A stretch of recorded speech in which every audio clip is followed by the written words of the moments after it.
So ಹಿಂಗಾಗಿ ಕೇರಳದಲ್ಲಿ ಇದುವರೆಗೂ ಕೂಡ ಖಾತೆ ಬಿಚ್ಚಕ್ಕಾಗಿರಲಿಲ್ಲ ಅವ್ರಿಗೆ. ಬೆಂಗಳೂರು ಗ್ರಾಮಾಂತರದಲ್ಲಿ ಡಿ ಕೆ ಸುರೇಶ್ ಮುನ್ನಡೆ. ವೆರಿ ಇಂಪಾರ್ಟೆಂಟ್ಲಿ ಕಾಂಗ್ರೆಸ್ ಅಭ್ಯರ್ಥಿ ಡಿ ಕೆ ಸುರೇಶ್ ಮುನ್ನಡೆ. ಸಿಎನ್ ಮಂಜುನಾಥ್ ಆರಂಭದಲ್ಲಿ ಹಿನ್ನಡೆ. ಇನ್ನು ಬೆಳಗಾವಿನಲ್ಲಿ ಜಗದೀಶ್ ಶೆಟ್ಟರ್ ಮುನ್ನಡೆಯನ್ನು ನೋಡ್ತಾ ಇದ್ದಾರೆ. 5,512 ಮತಗಳಿಂದ ಜಗದೀಶ್ ಶೆಟ್ಟರ್ ಮುನ್ನಡೆ. 6,818 ಮತ ಪಡೆದಿರುವಂತಹ ಜಗದೀಶ್ ಶೆಟ್ಟರ್ ಆರಂಭಿಕ ಮುನ್ನಡೆ. ಮೃಣಾಲ್ ಹೆಬ್ಬಾಳ್ಕರ್, ಲಕ್ಷ್ಮೀ ಹೆಬ್ಬಾಳ್ಕರ್ ಅವರ ಪುತ್ರ ಮೃಣಾಲ್ ಹೆಬ್ಬಾಳ್ಕರ್ ಆರಂಭಿಕ ಹಿನ್ನಡೆ. ಸುಷ್ಮಾ, ಮನೆ ಹೇಗಿದ್ಯೆ? ಕೊಳೆ ಭರಿತಾನೆಲ್ಲ. ನೀವು ಫ್ಲೋರೋಮಾ ಉಪಯೋಗಿಸಿದ್ರಾ? ಫ್ಲೋರೋಮಾ ಇದರಲ್ಲಿನ ನಿಂಬೆಯ ಕಣಗಳು ಮನೆ ತುಂಬಾ ಸುವಾಸನೆ ಬೀರುತ್ತೆ. ಫ್ಲೋರೋಮಾ 25 ವರ್ಷಗಳ ಬಂದ ಮನೆಯೂ ಚಂದ. ನಮ್ಮ ಆಯ್ಕೆ ಫ್ಲೋರೋಮಾ. ನಿಮ್ದು? ಮೈನ್ಪುರಿನಲ್ಲಿ ಯಥಾ ಪ್ರಕಾರ ಡಿಂಪಲ್ ಯಾದವ್ ಮುನ್ನಡೆಯನ್ನ ನೋಡ್ತಾ ಇದ್ದಾರೆ. ಮೈನ್ಪುರಿಯಲ್ಲಿ ಡಿಂಪಲ್ ಯಾದವ್ ಮುನ್ನಡೆಯನ್ನ ಸಾಧಿಸ್ತಾ ಇದ್ದಾರೆ. ಕನೌಜ್ನಿಂದ ಏನಾಗಿದೆ ಅನ್ನೋದನ್ನ ನೋಡ್ಬೇಕಿದೆ. ಅಖಿಲೇಶ್ ಯಾದವ್ ಅಲ್ಲಿ ಕಂಟೆಸ್ಟ್ ಮಾಡಿದ್ರೆ ಮೈನ್ಪುರಿಯಿಂದ ಪತ್ನಿಯನ್ನ ಕಣಕ್ಕಿಳಿಸಿದ್ರು. ನೋಡ್ತಾ ಹೋಗೋಣ.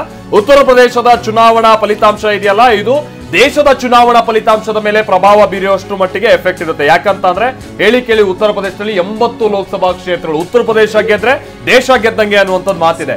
ಆದ್ರೆ ಈ ಬಾರಿ SP ಬಹಳ ಪ್ರಬಲವಾದಂತ ಒಂದು ಫೈಟ್ ಅನ್ನ ಕೊಡಬಹುದು. ಅದು ಇಂಡಿಯಾ ಮೈತ್ರಿಕೂಟದ ಒಂದು ಭಾಗ ಕೂಡ ಹೌದು. ಸೀಟ್ ಹಂಚಿಕೆಯಲ್ಲೂ ಕೂಡ ಬಹಳ ಸಿಂಹಪಾಲು.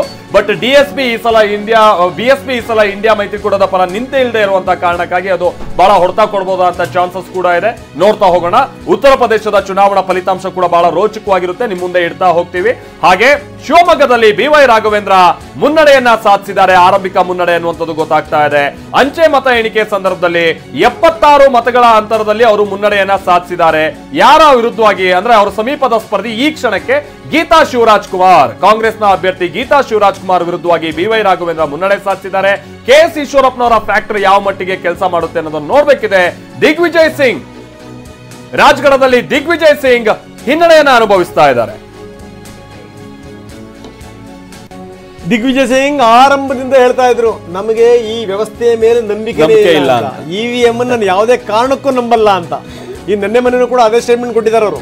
ಯಾವುದೇ ಕಾರಣಕ್ಕೂ ನಾವು ನಂಬಲ್ಲ, ನಾವೇನಿದ್ರೆ ಏನು ಅಂತಂದ್ರೆ EVM ಇಲ್ದಿದ್ರೆ ಮಾತ್ರ ಗೆಲ್ತೀವಿ ಅಂತ. ಶಿವಮೊಗ್ಗದಲ್ಲಿ ನಾವು ನೋಡ್ತಾ ಇದೀವಿ. ರಾಘವೇಂದ್ರ ಮುನ್ನಡೆ, KS ಈಶ್ವರಪ್ಪ ಹಿನ್ನಡೆ. ಬಹಳ ನಿಷ್ಠಾವಂತ ಕಾರ್ಯಕರ್ತರಾಗಿದ್ದಂಥವ್ರು, ನಾಯಕರಾಗಿದ್ದಂಥವ್ರು ಬಿಜೆಪಿಗೆ ಈಶ್ವರಪ್ಪ. ಬದಲಾದಂತಹ ಸಂದರ್ಭ ಸನ್ನಿವೇಶದಲ್ಲಿ ಈಶ್ವರಪ್ಪ ಕಣಕ್ಕಿಳಿದ್ರು. ಯಡಿಯೂರಪ್ಪನವರ ಮಗನ ವಿರುದ್ಧ ತೊಡೆ ತಟ್ಟಿ ಕರ್ನಾಟಕದಲ್ಲಿ 11 ಕ್ಷೇತ್ರಗಳಲ್ಲಿ ಬಿಜೆಪಿ ಮುನ್ನಡೆಯನ್ನು ನೋಡ್ತಾ ಇದೆ. ಕಾಂಗ್ರೆಸ್ ಕೇವಲ 4 ಕ್ಷೇತ್ರಗಳಲ್ಲಿ ಮುನ್ನಡೆ. ಇದು ಆರಂಭಿಕ ಮುನ್ನಡೆ ಮಾತ್ರ. ಕರ್ನಾಟಕದಲ್ಲಿ 11 ಕ್ಷೇತ್ರಗಳಲ್ಲಿ ಬಿಜೆಪಿ ಮುನ್ನಡೆ. 11 ಬಿಜೆಪಿ, 4 ಕಾಂಗ್ರೆಸ್. ಇನ್ನು JDS 2 ಕ್ಷೇತ್ರಗಳಲ್ಲಿ ಮುನ್ನಡೆಯನ್ನ ನೋಡ್ತಾ ಇದೆ. ಕರ್ನಾಟಕದಲ್ಲಿ 11 ಕ್ಷೇತ್ರಗಳಲ್ಲಿ ಬಿಜೆಪಿ ಮುನ್ನಡೆ. ವಿಜಯಪುರದಲ್ಲಿ ಬಿಜೆಪಿ ಅಭ್ಯರ್ಥಿ ಅಲ್ಪ ಮತಗಳ ಮುನ್ನಡೆ. ರಮೇಶ್ ಜಿಗಜಿಣಗಿ ಅಲ್ಪ ಮತಗಳ ಮುನ್ನಡೆಯನ್ನ ನೋಡ್ತಾ ಇದ್ದಾರೆ. ರಮೇಶ್ ಜಿಗಜಿಣಗಿ ಕೂಡ ಈ ಬಾರಿ ಕಣಕ್ಕಿಳಿಯಲ್ಲ ಅನ್ನುವಂಥ ಮಾತುಗಳು ಕೇಳಬಂದಿತ್ತು.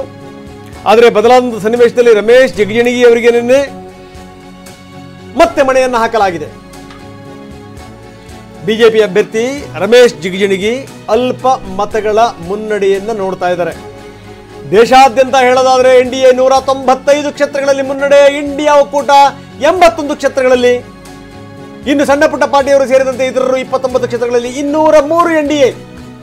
ಬೀದರ್ನಲ್ಲಿ ಅರ್ಧ ಗಂಟೆ ಆದರೂ ಕೂಡ ಮತ ಎಣಿಕೆ ಆರಂಭ ಆಗಿಲ್ಲ. ಇನ್ನೂ ಕೂಡ ಮತ ಎಣಿಕೆ ಆರಂಭ ಆಗಿಲ್ಲ.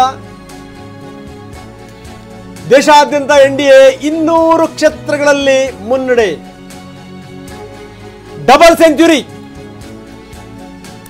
200 ಕ್ಷೇತ್ರಗಳು ದೇಶಾದ್ಯಂತ. ಬಹುಶಃ ಇದೇ ರೀತಿಯ ಸ್ಥಿತಿಗತಿಗಳು ಮುಂದುವರೆದ್ರೆ ಸಮೀಕ್ಷೆಗಳು ಏನು ಹೇಳಿದ್ವು ಆ ಸಮೀಕ್ಷೆಗಳು ಸತ್ಯದ ಹತ್ತಿರ ಇದಾವೆ ಅಂತ ಅರ್ಥ. 203 ಕ್ಷೇತ್ರಗಳಲ್ಲಿ NDA, 81 ಕ್ಷೇತ್ರಗಳಲ್ಲಿ ಇಂಡಿ ಮೈತ್ರಿಕೂಟ, 29 ಕ್ಷೇತ್ರಗಳಲ್ಲಿ ಸಣ್ಣ ಪುಟ್ಟ ಪಾರ್ಟಿಯವರು ಸೇರಿದಂತೆ ಪಕ್ಷೇತರರು, 29 ಕ್ಷೇತ್ರಗಳಲ್ಲಿ 203 ಕ್ಷೇತ್ರ NDA ಅಭ್ಯರ್ಥಿಗಳು. ಒಂದು ಸ್ವಲ್ಪ ರಿಕಾಲ್ ಮಾಡ್ಕೊಳ್ಳೋದಾದ್ರೆ ಕಳೆದ ಬಾರಿಯ ಲೋಕಸಭಾ ಚುನಾವಣೆಯ ಸಂದರ್ಭದಲ್ಲಿ 353 ಕ್ಷೇತ್ರಗಳಲ್ಲಿ NDA ಅಭ್ಯರ್ಥಿಗಳು ಗೆದ್ದಂಥದ್ದು, 303 ಬಿಜೆಪಿಯ ಪಾಲಾಗಿತ್ತು. 2014ರಲ್ಲಿ 282 ಕ್ಷೇತ್ರಗಳಲ್ಲಿ ಬಿಜೆಪಿ ಗೆದ್ದಿತ್ತು, 336 NDA ಪಾಲಾಗಿತ್ತು. ನೆನಪಿರಲಿ, 2014ರಲ್ಲಿ 336, 2019ರಲ್ಲಿ 353. ಈ ಬಾರಿ ಏನಾಗುತ್ತೆ ಅನ್ನೋದನ್ನ ನೋಡ್ಬೇಕಿದೆ. ಸೊ ಕೊಯಮತ್ತೂರು ಕ್ಷೇತ್ರದಲ್ಲಿ ಅಣ್ಣಾಮಲೈ ಮುನ್ನಡೆಯನ್ನ ಸಾಧಿಸ್ತಾ ಇದ್ದಾರೆ. ಬಿಜೆಪಿಯ ತಮಿಳುನಾಡಿನ ರಾಜ್ಯಾಧ್ಯಕ್ಷ ಕೂಡ ಅಣ್ಣಾಮಲೈ. ನಮ್ಮ ರಾಜ್ಯದಲ್ಲಿ IPS ಅಧಿಕಾರಿಯಾಗಿ ಕಾರ್ಯನಿರ್ವಹಿಸಿದಂತ ಅಣ್ಣಾಮಲೈ ಅವರ ರಾಜಕೀಯ ಭವಿಷ್ಯ ರೂಪಿಸಿಕೊಳ್ಳುವಂತ ನಿಟ್ಟಿನಲ್ಲಿ ಅವರಿಗೆ ಈ ಬಾರಿ ಬಹಳ ಅತಿ ಮುಖ್ಯ. ತಮಿಳುನಾಡಿನಲ್ಲಿ ಏಕಾಂಗಿಯಾಗಿ ಪಕ್ಷವನ್ನ ಮುನ್ನಡೆಸಬೇಕಾದಂತಹ ಅನಿವಾರ್ಯತೆ ಅಣ್ಣಾಮಲೈ ಅವರ ಮುಂದೆ ಇತ್ತು. ಅವರ ಜೊತೆಗೆ ಅವರ ರಾಜಕೀಯ ಭವಿಷ್ಯವನ್ನು ಕೂಡ ರೂಪಿಸಿಕೊಳ್ಬೇಕಿತ್ತು. ಕೊಯಮತ್ತೂರಿನಲ್ಲಿ ಆರಂಭಿಕ ಮುನ್ನಡೆ, ಅಯೋಧ್ಯೆಯಲ್ಲಿ ಬಿಜೆಪಿ ಅಭ್ಯರ್ಥಿಗೆನೇ ಹಿನ್ನಡೆ. ಅಯೋಧ್ಯೆಯಲ್ಲಿ ಬಿಜೆಪಿ ಅಭ್ಯರ್ಥಿ ಹಿನ್ನಡೆ. ಬಹಳ ಗಮನಿಸಬೇಕಾದಂತಹ ಸಂಗತಿ, ಆರಂಭದಲ್ಲಿ ಬಿಜೆಪಿ ಅಭ್ಯರ್ಥಿ ಹಿನ್ನಡೆಯನ್ನ ನೋಡ್ತಾ ಇದ್ದಾರೆ. ಇನ್ನೊಂದು ಕಡೆಗೆ ಅಣ್ಣಾಮಲೈ, ಭವಿಷ್ಯದ ರಾಜಕಾರಣಿ ಅಂತಲೇ ಬಿಂಬಿತವಾಗಿರುವಂತಹ ಅಣ್ಣಾಮಲೈ, ಭರವಸೆಯ ರಾಜಕಾರಣಿ ಅಂತಲೇ ಬಿಂಬಿತವಾಗಿರುವಂತಹ ಅಣ್ಣಾಮಲೈ. ಅಣ್ಣಾಮಲೈ ಅವರ ಮೇಲೆ ಕೇಂದ್ರದ ನಾಯಕರಿಗೆ ಅಪಾರವಾದಂತಹ ಒಂದು ಭರವಸೆ ಇದೆ.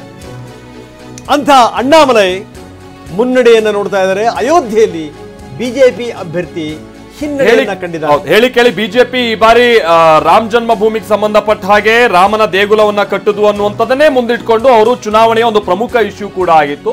ಲಲ್ಲೂ ಸಿಂಗ್ ಅಂತ ಅಂದ್ರೆ ನಾವೀಗ ಅಯೋಧ್ಯೆ ಅಂತ ಅಂದ್ರೆ ಅದನ್ನ ಫೈಜಾಬಾದ್ ಲೋಕಸಭಾ ಕ್ಷೇತ್ರಕ್ಕೆ ಸಂಬಂಧಪಟ್ಟ ಹಾಗೆ. ಬಟ್ ಲಲ್ಲೂ ಸಿಂಗ್ ಈಗ ಆರಂಭಿಕ ಹಿನ್ನಡೆಯನ್ನ ಸಾಧಿಸ್ತಾ ಇದ್ದಾರೆ ಅನ್ನುವಂಥದ್ದು ಗೊತ್ತಾಗ್ತಾ ಇದೆ. ಬಿಜೆಪಿ ಅಭ್ಯರ್ಥಿಗೆ ಅಯೋಧ್ಯೆಯಲ್ಲೇ ಹಿನ್ನಡೆ ಏನಾದ್ರೂ ಆದ್ರೆ ಸ್ವಲ್ಪ ಮುಜುಗರದ ಸಂಗತಿ ಆಗಿರುತ್ತೆ. ಬಟ್ ಇದು ಆರಂಭಿಕ ಟ್ರೆಂಡ್. ಆ ನಂತರದಲ್ಲಿ ಏನಾಗುತ್ತೆ ಅನ್ನೋದನ್ನ ನೋಡ್ಬೇಕಿದೆ. ಫೈಜಾಬಾದ್ಗೆ ಸಂಬಂಧಪಟ್ಟಂಗೆ ಅಥವಾ ಅಯೋಧ್ಯೆಗೆ ಸಂಬಂಧಪಟ್ಟಂಗೆ ಲಲ್ಲೂ ಸಿಂಗ್ ಆರಂಭಿಕ ಹಿನ್ನಡೆ.